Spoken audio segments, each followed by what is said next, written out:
Өзүнө коюлган милдеттерди так аткарбагандыгы үчүн Кумтөр Голд ишканасы убактылуу тышкы башкарууга алынып, жетекчилигине теңиз бөлтүрүк дайындалган. Сырттан башкаруунун мөөнөтү 3 ай. Эгер тараптар бир чечимге келбесе, дагы 3 айга узартууга болот. Генди иштетүүнү териштирүүгө алган мамлекеттик комиссия Кыргызстандын кызыкчылыгын четке кагуу менен кабыл алынган 2009 жылкы келишимди жокко чыгарууга аракет көрүүдө. 2009 жылкы келишимде тилекке каршы парламенттагы, өкмөттагы өз укуктарынан аша чаап кетишкен.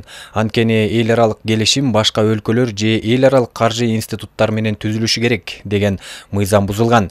Биз ошол келишимди жокко чыгарууну азыркы өкмөткө, парламентке сунуштап жатабыз. Бирок ага чейин 1992 жылы жерди 50 жылга ижарага берүү тууралуу келишимди карап, Сентара алган милдеттемелерди анализдеп чыгып, сырткы башкарууга өткөрүү жолун таптык.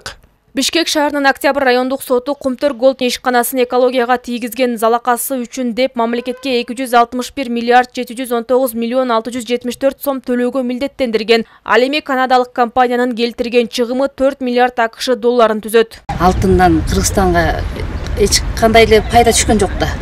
Канадалыктар иштетти, канча процент дейт, улам процент азайып баратат, улам азайып баратат. Кыргызстандыктар өздөрү иштесе көп эле пайда түшмөк да бизге.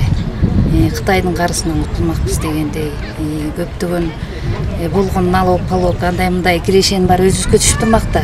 Иштесе да өзүбүздүн кадрлар иштебек дегендей, көп эле Кыргызстанга киреше кирмек. Учурда экономикалык чыгымдардан да экологияга келтирген зыяндар көңүл чордонунда болууда. Анткени андагы 108 миллион куб мөңгү чет элдиктердин келишимдерге баш ийбестигинен жок болгон. Азыркы тапта ген казуу аймагында мөңгүлөргө аяр мамиле жасоо маселеси курч бойдон калууда. Ал эми бийиктиги 3600–4200 метрге чейинки алкакта жайгашкан Кумтөр Голд ишканасында учурда 4100дөн ашуун адам иштейт. Алардын 98%ын Кыргызстандын жарандары түзөт. Демек, Кыргызстан алтынды иштетүүгө дарамети жетери бышык.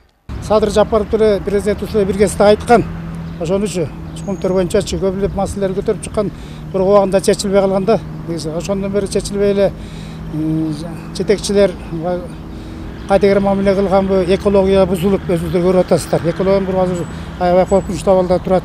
Негизи ушу өзүбүзгө Кыргызстанга эле ушул иштетсек жакшы болуп атат. Өзүбүздүн жарандарыбыздын 90% ошол иштеткен кыргыздарчы. Анан алар канча жылдан бери үйрөнүп калыптыр, иштегендичи, алтын чагыран деле билип калыптыр. Анан өздөрү иштетип эле өзүбүзгө алганыбыз туура болот го деп ойлойм го. Тилекке каршы ген иштеп баштагандан бери ар кандай талаш-тартыштар менен катар келишимдердеги мүчүлүштүктөр тууралуу ызы чуу токтобой келет. Кыргызстан Кумтөрдү иштетүү ишканасында 26% гана үлүшкө ээ. Эми табигый байлыкты элдин кызыкчылыгына иштетүү убактысы келгендигин белгилейле. Гүлзат Мокенова, Нурбек Рахманов, Өлкөдеме.